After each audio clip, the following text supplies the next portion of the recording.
जय श्री राम भक्तों भक्तों स्वागत है आपका हमारा चैनल देववाणी में। भक्तों, आपको हमारी कथाएं कैसी लगती हैं हमें कमेंट करके ज़रूर बताएं और हमारे चैनल को अधिक से अधिक सब्सक्राइब करें। तो चलिए शुरू करते हैं आज की कथा।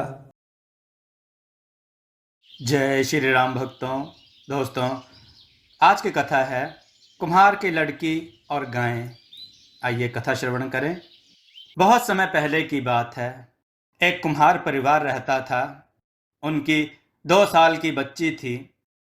एक दिन कुम्हार ने कुम्हारिन से कहा, आज हम लोग बर्तन बनाने के लिए जंगल से मिट्टी लाने जाएंगे।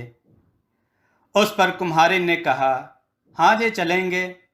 तो कुम्हार ने हाथ में फावड़ा पकड़ा और चला जंगल की ओर। कुम्हारिन ने क्या किया कि बच्ची को गोद में लिया, टोकरी हाथ में पकड़ी और चली कुम्हार के पीछे पीछे जंगल में। तो जंगल में जाकर कुम्हार ने अच्छी सी ज़मीन देखकर फावड़े से उसे खोदा और बहुत सारी मिट्टी निकाली। उस मिट्टी को कुम्हारिन ने टोकरी में भरा और सिर पर रख लिया। सिर पर टोकरी रखी तो वह नीचे झुककर बच्ची को गोद में उठा ना सकी।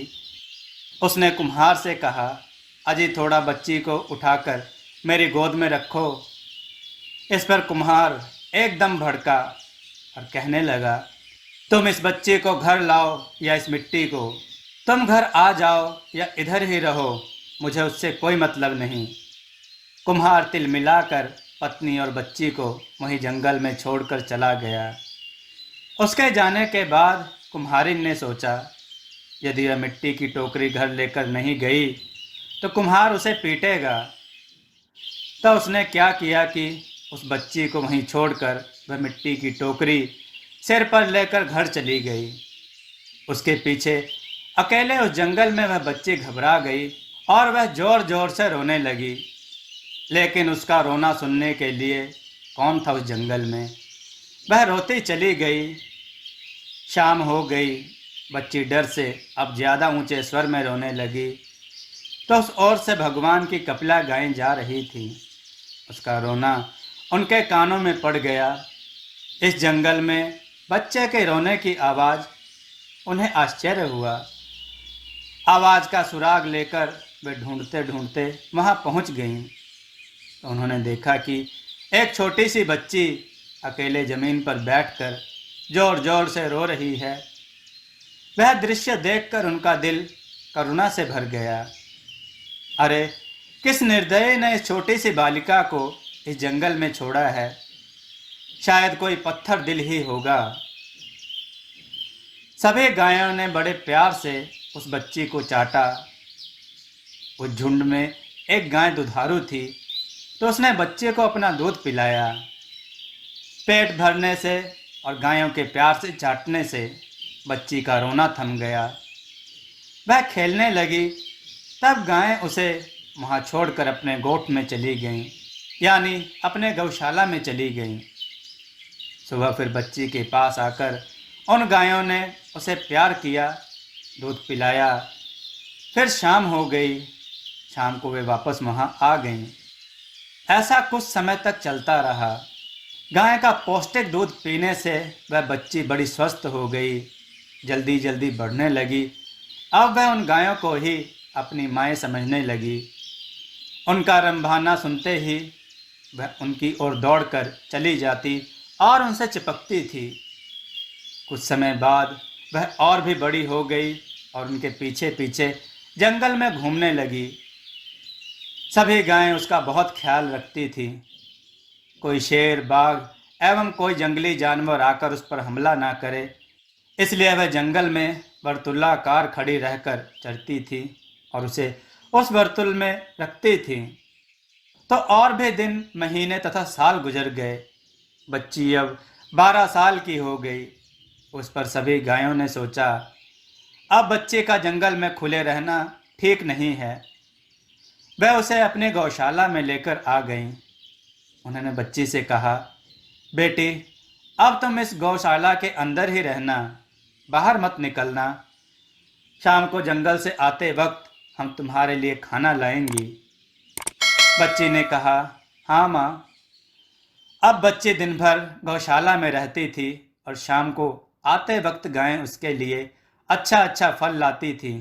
उसे खाकर वह खुश हो जाती थी। तो एक दिन हुआ क्या कि अंदर बैठे बैठे बच्ची का दम घुटने लगा। उसने सोचा कुछ समय के लिए क्यों ना बाहर खुली हवा में जाऊं। तो बच्चे गौशाला के बाहर खड़ी हो गई। उसी समय उस तरफ से एक राक्षस जा रहा था। उसने बच्ची को देखा और उसके मुंह में पानी आ गया। सोचा यह बच्ची एकदम कोमल ककड़ी की तरह है, इसका गोश्त खाऊं तो दिल खुश हो जाएगा। कितने दिनों से ऐसा लज्जतदार मांस नहीं खाया है। वह बच्चे की ओर बढ़ने लगा। बच्चे ने अपनी ओर आते राक्षस को देखा तो वह घबरा गई। दौड़कर गौशाला के अंदर चली गई और उसने दरवाज़ा बंद कर लिया। तब राक्षस क्रोधित हो गया। फिर भी मृदु आवाज में उसने बच्ची से कहा, मेरी लाडो, मेरी प्यारी बेटी, जरा दरवाज़ा खोल दे। तो उस गौशाला के नज़दीक एक आम का पेड़ था। उस पेड़ ने कहा, अरे नहीं नहीं बेटे, दरवाज़ा नहीं खोलना, राक्षस तुझे खा जाएगा। पेड़ के ऐसा कहने पर राक्षस को गुस्सा आ गया। वह दौड़कर उस पेड़ के पास गया और पेड़ पर जोर से एक लात लगाई। पेड़ टूटकर नीचे गिर पड़ा। उसकी टहनियाँ इधर उधर बिखर गईं। फिर वह वापस गौशाला के दरवाजे पर गया और उसने बच्ची को आवाज़ दी, मेरी प्यारी लाडो, जरा दरवाज़ा खोल दे। तो गौशाला के नज़दीक एक नारियल का पेड़ था। उस पेड़ ने कहा, नहीं नहीं बेटी, दरवाज़ा मत खोलना, राक्षस तुझे खा जाएगा। बच्ची ने दरवाज़ा नहीं खोला तो राक्षस गुस्से से आग बबूला हो गया। दौड़कर उसने नारियल के पेड़ पर 2-4 लातें मार दी, उसे ज़मीन पर गिरा दिया। अब तीसरी बार दरवाजे के पास जाकर उसने कहा, मेरी प्यारी बेटी, जरा दरवाज़ा तो खोल दे। तो उस गौशाला के नज़दीक एक अमला का पेड़ था। उस पेड़ ने कहा, नहीं नहीं बेटी, दरवाज़ा मत खोलना, राक्षस तुझे खा जाएगा। अब राक्षस मानो जल भुनकर राख हो गया। वह उस अमला के पेड़ पर लात मारने वाला ही था। इतने में उसे ख्याल आ गया कि अंधेरा छाने लगा है और गायों के गौशाला वापस आने का वक्त हो गया है। उसने सोचा, यदि गाय आ गई तो मुसीबत में पड़ सकता हूँ। अक्लमंदी इसमें है कि मैं यहाँ से जाऊँ। लेकिन दूसरे दिन वापस आकर लड़की को खाने का मन में मंसूबा रखकर राक्षस वहाँ से चला गया। राक्षस के जाने के थोड़ी देर बाद गायें वहाँ आ गईं। आते ही उनकी नाकों ने राक्षस के शरीर की गंध सूंघ ली। गौशाला के बाहर उसके पाँव के निशान भी उन्होंने देखे। तो यहाँ कोई राक्षस आया हुआ है, इसका उन्हें यकीन हो गया। वे डर गईं। हे भगवान, हमारी बच्ची सुरक्षित हो। सभी गायें दौड़ते हुए गौशाला के दरवाजे के पास पहुँची। उनके पहुँचने से दरवाज़ा अपने आप खुल गया। सब एकदम अंदर घुसी तो उनको बच्ची अंदर दिखाई नहीं दी। वे सब व्याकुलता से इधर उधर ढूंढने लगी। ढूंढने के बाद बच्ची एक कोने में सहमी हुई रोते ही उन्हें दिखी। तो गायें दौड़कर उसके पास गईं, उसे चाटा और पूछा, बोलो बेटी, क्या हुआ, किसने डराया तुम्हें? बच्ची ने सब बात बता दी। सुनकर वे सब क्रोधित हो गईं। उस राक्षस की यह हिम्मत, हमारी बेटी को खाने आए। ठहर, कल सिखाएंगे उसे सबक। दूसरे दिन सुबह एक भी गाय चरने जंगल नहीं गई। सब छुपकर गौशाला में रहीं। इधर राक्षस ने किया क्या कि सुबह उठकर मुंह धोया, बच्ची का गोश्त खाने का ख्याली पुलाव मन में पकाकर वह कपिला गायों के उस गौशाला के पास आ गया। आकर उसने पहले की तरह मृदु स्वर में ही कहा, लाडो, प्यारी बेटी, जरा दरवाज़ा खोल दे। तो अमला के पेड़ ने कहा, नहीं नहीं बेटी, दरवाज़ा मत खोलना, राक्षस तुझे खा जाएगा। राक्षस ने दौड़कर उसके तने पर गुस्से से 4-5 लातें मारी तो उसका तना टूटकर उसके टुकड़े हो गए। इस तरह राक्षस ने गौशाला के आसपास के सब पेड़ तोड़ डाले। आखिर में उसे रोकने वाला एक भी पेड़ नहीं बचा।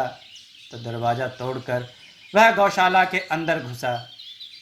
इधर वह अंदर घुसा तो उधर सभी गायें उसके अंदर आने की राह देख रही थी। उसके अंदर पांव रखते ही जो गाय बच्ची को दूध पिलाती थी, उसने अपना सींग उस पर पहले मारा, बाद में दूसरी ने, तीसरी ने। ऐसा करके सभी गायों ने मिलकर उसकी कमर तोड़ डाली, हाथ पैर तोड़े और उसको जख्मी करके दूर जंगल में फेंक दिया। जख्मी राक्षस ने सोचा कि सर सलामत तो पगड़ी 50, इसके बाद जीवन में कभी किसी बच्ची का गोश्त खाने की इच्छा नहीं रखूंगा। उधर राक्षस को सबक सिखाकर गायों ने बच्ची से कहा, बेटी, अब कोई राक्षस तुझे सताने यहाँ नहीं आएगा, तुम निर्भय रहो। तो और कुछ दिन सुख शांति से बीत गए। अब बच्ची बच्ची नहीं रही, एक सुंदर से कन्या बन गई थी। अब उसका डर भी कम हो गया। गायों के जंगल में चरने के लिए जाने के बाद वह गौशाला से बाहर निकलती, झरने पर जाकर स्नान करती, पंछियों का संगीत सुनती, पेड़ लताओं पर खिले सुंदर से फूल तोड़ती, उन्हें बालों में लगाती। एक दिन हमेशा की तरह वह झरने पर स्नान करके फूल तोड़ रही थी तो उस तरफ से उस राज्य का राजकुमार जो शिकार के लिए निकला था, एक हिरण के पीछे पीछे दौड़ता हुआ वहां पहुंचा। उसने उस कन्या को देखा और उसे वह बहुत भा गई। उसने कन्या से बात करने का प्रयत्न किया तो वह कन्या दौड़कर गौशाला में घुस गई और दरवाज़ा बंद कर लिया। राजकुमार पहले ही नज़र में उस कन्या से प्यार करने लगा। वह अपने घर गया और अपनी माता को उसने अपने प्यार की बात बताई।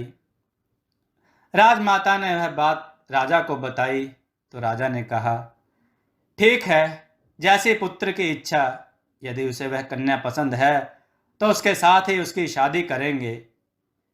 राजा ने तुरंत प्रधान को आदेश दिया कि कुछ सिपाही साथ में लेकर उस वन में जाओ, उस कन्या को राजमहल में लेकर आओ।